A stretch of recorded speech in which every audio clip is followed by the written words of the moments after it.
The headline Ice Cube offers Caitlin Clark $5 million contract to join Big Three League caught my attention. I have to be honest, I don't follow college basketball. I don't pay any attention to it, but I do know of Caitlin Clark and Angel Reese. Those two have generated headlines for the last year or two. They're I would say iconic figures in college basketball for women. So they have generated a lot of hype, attention, and whatnot. But I just want to read out a few things Ice Cube said. So here's what he said on X platform, also known as Twitter. We intended the offer to remain private while Caitlin Clark plays for the championship, but I won't deny what's now already out there. Big Three made a historic offer to Caitlin Clark. Why wouldn't we? Caitlin is a generational athlete who can achieve tremendous success in the Big Three. And I'm going to read out a few other things he said. So this is what he said according to TMZ here. So here goes. So he says, with our offer, Caitlin Clark can make history and break down even more barriers for women athletes. And they should have more than just one professional option in the U.S. at a time when American pro sports leagues are being infiltrated by autocratic, anti-women regimes such as Qatar. Our path-breaking offer to Caitlin Clark demonstrates the Big Three now offers another choice for athletes. Ice Cube was making a reference to the women leagues globally in these other countries such as Russia, Qatar, etc., etc. That's what he was referring to.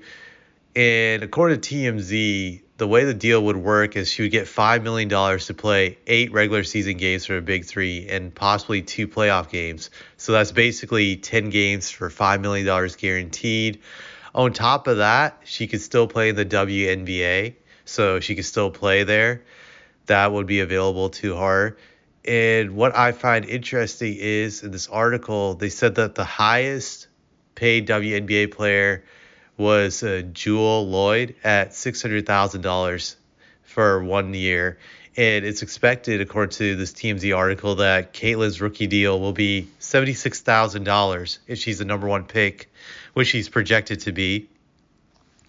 Now, if you're Caitlin Clark, this is a great deal. $5 million just to play 10 games. That's probably more than she'll ever make in her WNBA career. Excuse me. So that's more than she'll ever make in her WNBA career, which is a lot of money. $5 million, if you save it right, even after taxes, can set you up for the rest of your life. I would say Caitlin would have to be a dummy to pass up on this deal. That's a lot of money, plus other stuff, merchandise and whatnot. So it's a golden opportunity for her. Maybe she can get commercials in the WNBA. I don't know, but I don't follow the WNBA either, so it's not on my radar. This is probably her best deal. And when you look at these other WNBA players, such as Candace Parker, for example, you can see the WNBA doesn't pay much because she's still doing, excuse me, I have a little bit of a cold. She's still doing studio appearances for TNT. She relies heavily on that money, probably more so than her WNBA salary. So that should tell you that the WNBA doesn't pay much.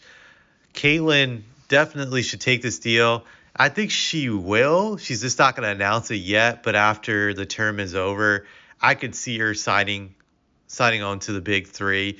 The reason she won't do it now is just out of respect to her teammates. She doesn't want the distraction and whatnot, or to be crucified by the media. So I can definitely see her signing this deal. I don't know how she doesn't do it, but that's pretty much all I have to say about this.